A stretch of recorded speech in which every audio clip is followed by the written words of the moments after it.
My name is Sharon Rwakatungu. I am the moderator for the Ngalabi Short Film Festival of 2021. This is a recording session we're having with the filmmakers for Spiral Bound and Rude Boy. Spiral Bound is a film from Zambia, and Rude Boys with an S is a film from Germany. We have the producer and writer Augustine Lungu here from Spiral Bound, and Ken Hagen from Rude Boys, who is the director, and Jakob, I hope I haven't said your name wrong, I'm using the one, but who is the director of photography. I'll first have them introduce themselves more clearly. Let's start with Augustine. Please introduce yourself. So my name is Augustine Lungu. I'm a filmmaker from Southern Africa, Zambia to be specific. Born and raised in its capital, Lusaka.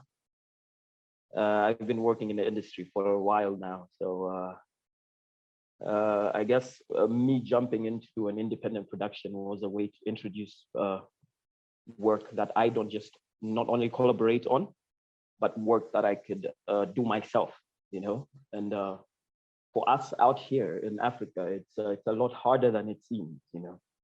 There's too many filmmakers, too few jobs, you know. So to encourage a lot of these young kids and the youths to jump into film, we decided to show them you could make a film with anything you have at your disposal. We decided to make it on a mobile phone just to show them. So yeah, that's a short introduction about me and how the idea of Spiral Bound came into play. Thank you. Great. Ken, could you introduce yourself more? Yeah, my name is Ken. Hello, good to meet you. I'm a director and producer living in Hamburg, Germany. And we decided to do the film because it's based on a true story. And the story was coming up from my friend Murat, who is also playing Murat in the film, who is the guy in the bar. And he is a friend of mine, and he is a music producer. He was the neighbor of our office. And one day he was telling me this story about his friend who was really having this story, and he really had that day, which happens in the film. And we were laughing and we were screaming and we were lying on the ground and everything. And we thought, okay, let's make a film out of it. Nice. And I was super much into handmade animation at this time and shooting things in front of a white studio. And so we combined it, and then I talked to Jacob, my friend, and also very good and famous DOP, and then we decided, okay, let's do this together. Great. Nice. Jacob, please introduce yourself and tell us more about your role on the film. Hello, I'm Jacob. I'm working as an DP since some years, and I landed in the commercial area of filmmaking after my studies. But Ken asked me to do this film with him, and it's supposed to make fun, and it was fun in the beginning, and I think we did it all the wrong way around, and doing the real action in the studio and like the interview part in the real location. So it was fun to do. So yeah. Okay. It is fun. So it's great that it was fun to do as well. Let me start my first question for Augustine. Your film, I hope Ken and Jacob, you got to watch it. It is shot all on an iPhone and also in one take. I'm like, could you tell me about that and why you chose to do one take? How many takes did you do to get the perfect take? And doing that also on an iPhone. Could you tell us about that? Oh yeah, sure. So sometime last year, should have been July of 2020, I think. There's a company that we have back here in Africa called MultiChoice. So they brought together this brilliant initiative with one of their stations, Zambezi Magic, to challenge filmmakers in the Southern African region to create a film that could only be a short film that could only be told in 5 minutes. So what they required on top of that 5 minutes as well, another requirement you should know is they only needed a combined cast and crew of 5. So we could only tell the story in 5 minutes, and we could only use a total of 5 people in both cast and crew. And so, we thought to ourselves, this is a good challenge. I think, we should take it up. And so me and a couple of friends of mine, we came together, quite established guys back here in Zambia. I told them I would have the script ready. And so in about, I think, 3 weeks or so, I had a good 7 pages that we could, put together. So I'm there telling the guys, I'm like, I wrote this story with a 1 take in mind. I'm hoping that with a few hidden cuts here and there, we could do it in a single take. So we sat down and we had a whole discussion about it. We went to the set that we liked, somewhere in the rurals. We loved the set so much that we looked at it and said, this is where we're gonna do it. And so we started practicing. I think we practiced for about 3 weeks. We practiced the movement, it became a dance, a choreography, where to do what, the cueing, the director was there working so hard. He was the one shooting the thing as well, because we could only use 5 people. And I remember a time came when we thought this is not going to be possible. But then the shoot day came, and we used a combined total of 2 shoot days. Because of the position of the sun, I think you can see at some point in the film, especially towards the end, we could only shoot it late afternoon. And so we did 2 takes the first day. We did another 2 takes the second day, but the one that came out the way we liked was the first take, actually. And so we ended up going with the first take, and it was good. It was really good. After we had the whole thing put together, we were like, we're satisfied with what we have, and we submitted. So we submitted there at the film festival. We won, and then we said, why don't we just go the extra mile and submit it, at a lot more festivals than we initially intended. And that's what brought us here. And I know the guys can't join me right now, but they're excited. And, they were saying, record this so we could talk about how, what everyone's gonna say about the film. And by the way, we watched Rude Boys as well, and we loved it. So yeah, I think that's that about us and how Spiral Bound came to be. I think I keep forgetting to credit you as also the lead actor in the film.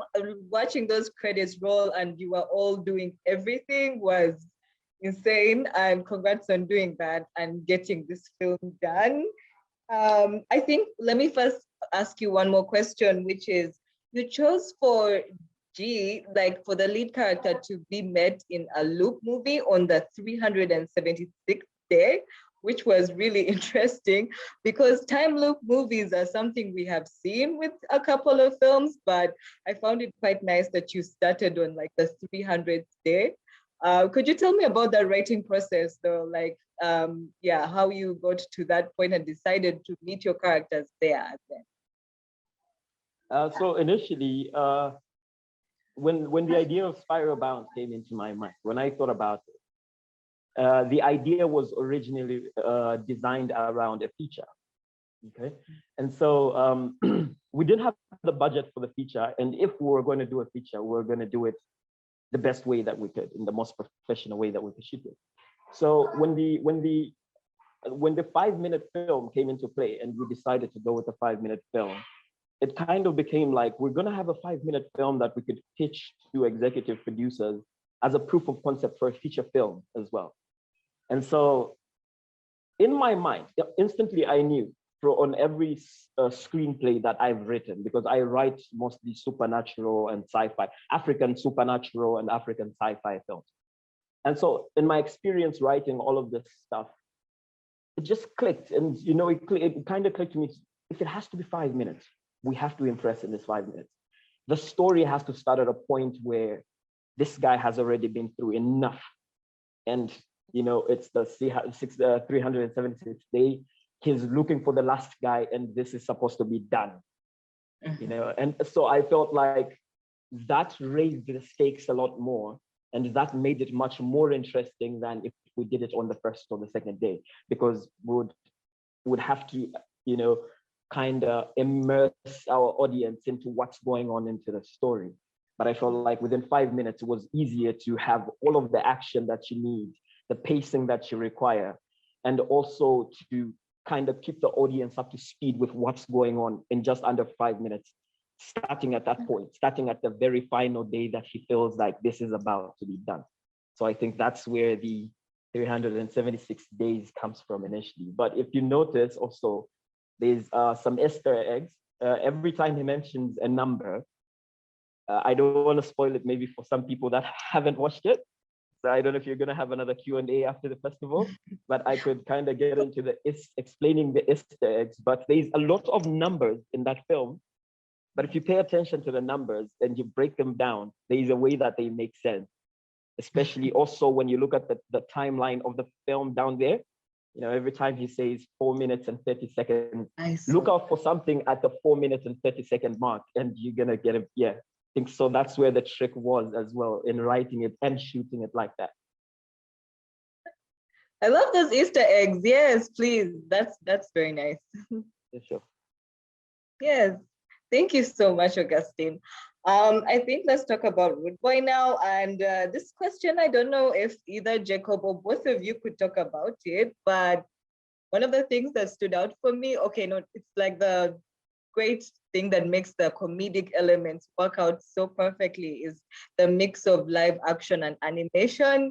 And you were already in your introduction talking about how you had something on location, but then there's some elements like how the water is animated that was just so fun and unique. Could you tell us about how mixing those two elements and why you decided to do that and how it was making a film that way? Jacob, do you want to go for it? Jacob? Yes. Why? And just tell us about it. No, I think this is one thing that is really completely on Ken's mind to mix this different layers. So I think he's the best one to answer this question.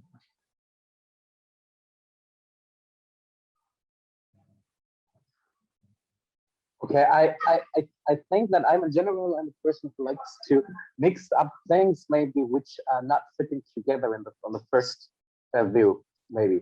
And I am totally in general in love with genre, mafia, gangster films, but I'm also in love with animations and Japanese mangas and animes and everything because I have a Japanese background also. And at that time, I was pretty good friend with the animation director, which name is Mai Zehafa, and he's also the guy who did the animations in the film. And he's like really like a handmade animation artist. Like he is like cutting everything with a hand, with a paper, you know, and then he's in his workshop and he's building up this boat, the ship and the waves and everything. And that was really the point that I thought, okay, let's mix something together which doesn't fit, you know. And so we thought about to have this kind of old school classic mafia gangster situation in this bar, you know, like smoking cigarettes and everything, you know, and then mix it up with childish handmade animation. We thought it just could be funny, and yeah, that's pretty it. There was not so super duper deep reasons in it. It just felt good, and we just thought, okay, let's go for it, let's do it. Nice, that sounds really great. Sorry, Jacob, I think I would like to ask you, like, as a director of photography, I'm assuming is this a project, one of many that you've worked on? Was there any unique experience you had working with Ken on this film? Yeah, of course, it's not my only short film I did, but it was one of the few films I did after finishing film school, because I more do like commercials and TVCs. But I'm always open to do it, and I'm like looking forward, and I'd like to do more narrative work. So I'm always like happy to do like a narrative film like this, and a short film with a friend. I mean, this is really cool too. It was a lot of friends joining on this project. This was like the cool part of doing it. And I think what was really interesting is that we really took a lot of time doing it. We did like for the bar scene, which is like half of the film, but it's mostly one take. We went to a bar in Lüneburg. It's a town in Germany where we have friends who got like a nightclub at this time, and we spent like the whole day and half of the night doing this like one take. And I fell almost asleep behind the camera because Ken was not satisfied. No, do another one, let's go for one more. And he's like a perfectionist doing this. And on the other day, we did the studio stuff. I think it was only one day in front of the white backdrop. We had so little time because the actor playing Adam, is he called Adam in the film? I don't know. Yes. I don't know. Yeah, Yes. he's quite famous in a certain scene. He played with Fatih Akin, who's a famous German director. So he's a famous guy, and we didn't have much time with him. So the pressure was on it, go. And of course, this was a little bit more exciting than doing just the bar scene with Murat. That's really great. I want to leave the floor to you. If you've watched each other's films, if any of you has questions for each other. Do you guys have any question for Augustine? Any curiosity after watching his film? Yeah, should I go first? Of course. Okay, you go first, Augustine. Yeah, I think the biggest thing I just wanted to make mention, you know, when I heard of the title Rude Boys, I must admit it is not what I was expecting. When I watched the film, trust me, my mind was blown at the use of practicals, especially. I think they did it so well. The fact that they could have gone out to shoot that film, but decided to shoot most of it in studio with a practical set, practical props, and all of those things. I think it was. I'm starting to feel like if they went out to shoot it on real location, wouldn't have felt as good as it did shooting it in studio. And so, yeah, I think I would like to commend them for that job. You know, it's making film is not easy. Making a film like that one definitely wasn't easy. It was a good film. It was a really good film. And also much respect to how they immense all of us in the film. It's like first minute or two of watching it, you get in, and you know, so it's a really good feeling. I think seeing that these films out there like that, it's good watching them. I've watched it I think 2 or 3 times, and competing against them also at festivals like this one is also a very good feeling, because you know, it encourages us a lot as filmmakers to step up our game and, you know, do what needs to be done for the better of this industry. Yeah. Questions that I have, I'm gonna say, I think it's that one. It's in relation to what was your drive? What was your motivation to stick to practical sets and, you know, interior shoots? What was it that made you feel like, it was a good decision, by the way, but what was it that made you feel like this would be shot better indoors with practical set design and not actually go on location? I think I'd like to know that.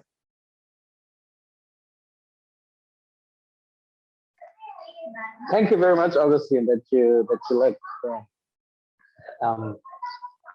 So to be honest, as I told you before already, there was so super deep meaning to to do that in the studio and to do that with a project.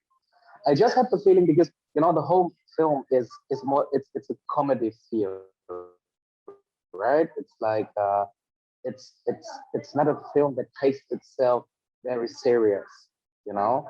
There is no deep message in it, you know? It's just like having fun, chill around, talking about shit and this and that, you know? Smoking cigarettes and doing something. This was really pretty it. And I think this was also really the same feeling that we said, okay, let's do it in the studio, and then let's design it also in this childish way, you know, because we just wanted to have fun. And we thought that, I mean, and of course also it was like a budget issue, that it would be much more difficult to shoot it like on location. But even if it was not, even if we would have like a lot of budget for the film, I think we still would have shot it in the studio because it felt more funny, you know. It's more like a kind of dream world, like an animation world, you know. I think that's pretty it. Yeah. Plus at that time I was really good friend with my friend like called Mike, who is this animation designer. And we had some drink together, we had some smoke together, and we just said, hey, let's do it on the animation.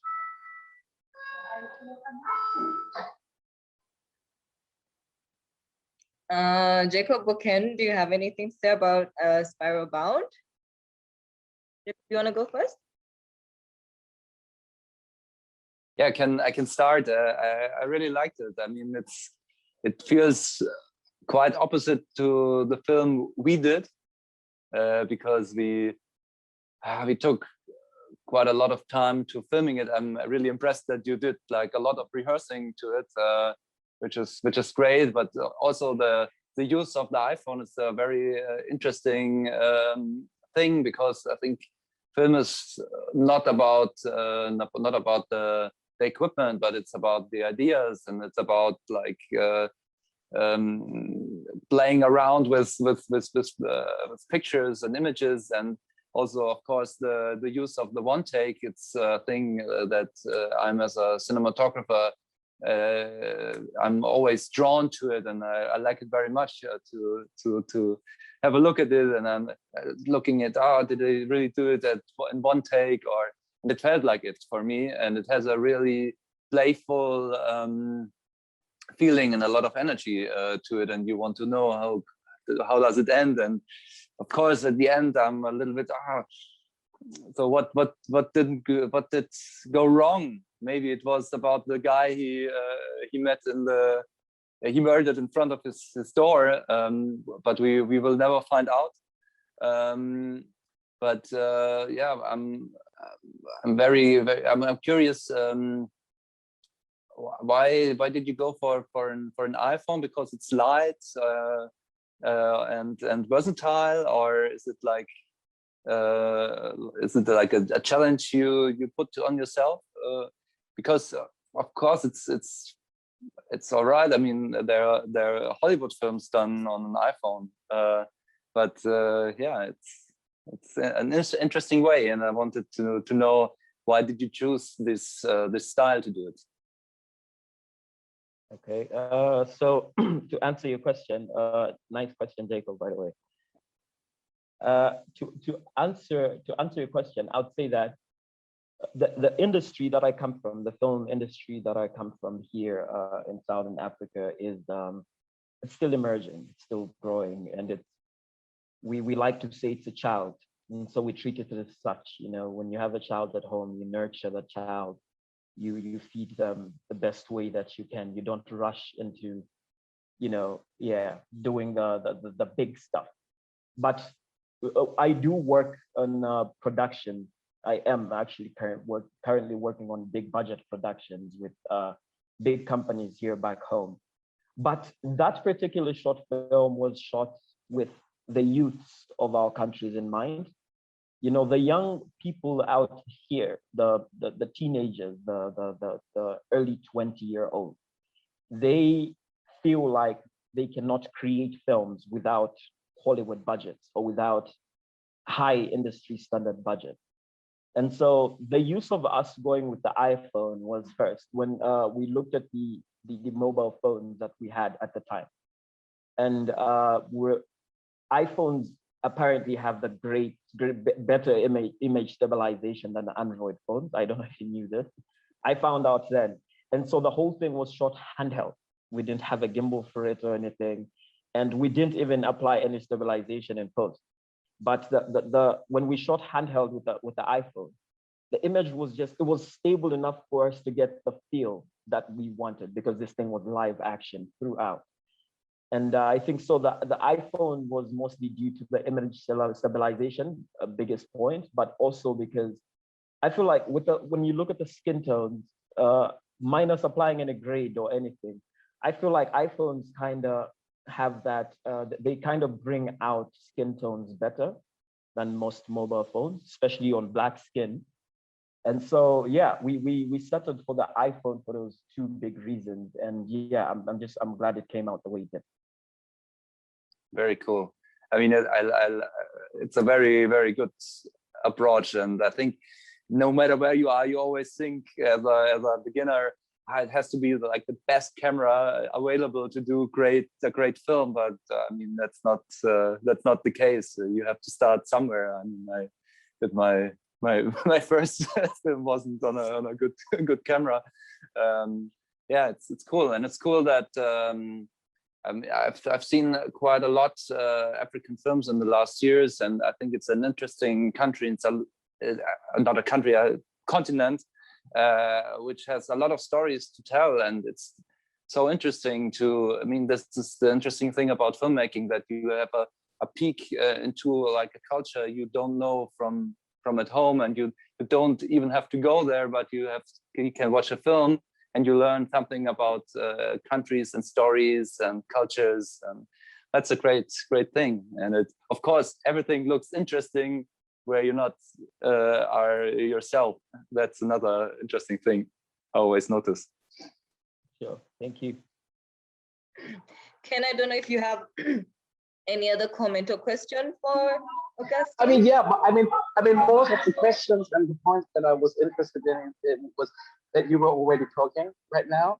So this is pretty good. But I have like one quick question, because in the scene where you and the DP are in the car, like on the back seat, right? And then the DP is shooting the two people like in the front mirror, right? In the front mirror of the car.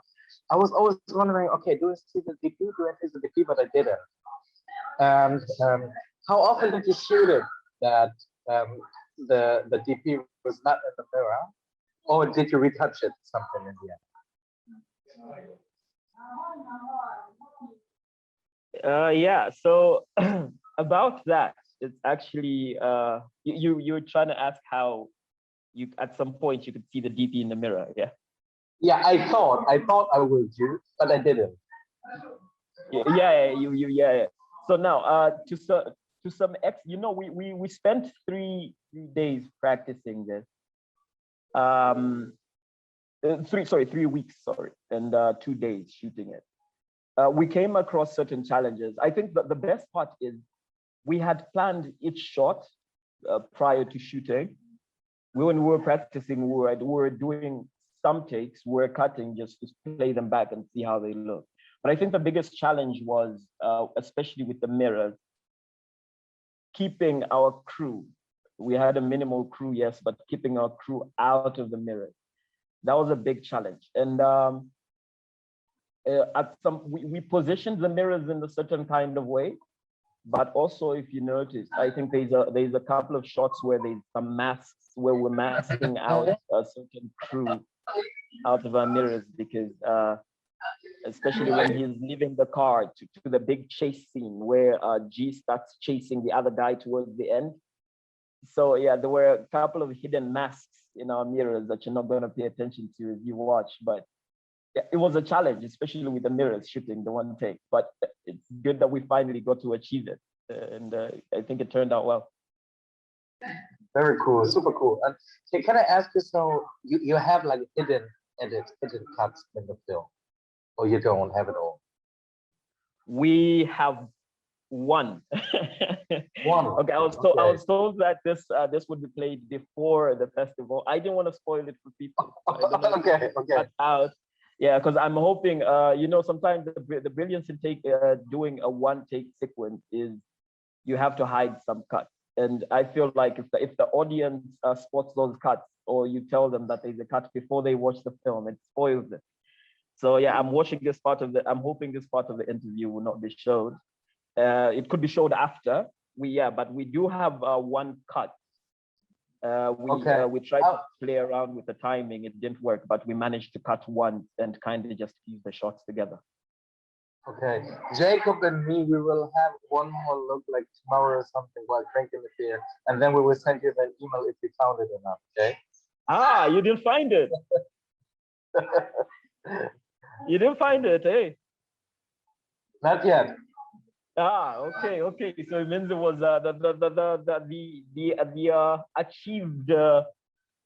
the achieved feeling is there. Yeah, because I think the challenge, in post-production, even during production, I think, was to find how best we would hide those cuts. We hid the cut as best as possible. The only other cut that you see that is visible is towards the end, when he's waking up. Of course, that's there. It's quite obvious because we're changing the location from the exterior back into the interior where he wakes up. And so that one is the most visible cut because you can see it there. But aside from that one, there's one other cut that's placed in the film. And I'm really hoping you can send me that email if you do find it. Okay, cool. Yeah, sure.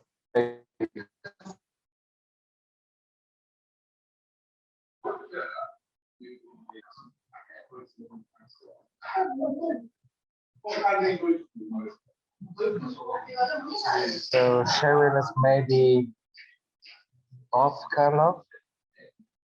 Yeah. What? She lost the connection, maybe? Did you? Oh, sorry. You didn't hear me? Ah, she's back. Hi. No, I think you're on mute. Oh, I was saying this will be screened afterwards, so don't worry about any of that. This will be very interesting for people to listen to the deeper intricacies within the filmmaking, for sure. And that's all we have time for. This has been really, really great, you guys. Thank you so much for coming. Thank you, Augustine. Thank you, Ken. Thank you, Jacob. I guess we wave to our audience who will be watching this after on the screening day. We'll be showing this afterwards. So yay, thank you, everyone. And thank you. Thanks for having us. Thank you. Yeah. So much. Have a good night and have a good festival. Pardon? Bye. Cheers. Bye. Bye to the I hope festival. you enjoyed the Have a film, great guys. time. Hope you enjoyed it. Bye Yes. to the festival.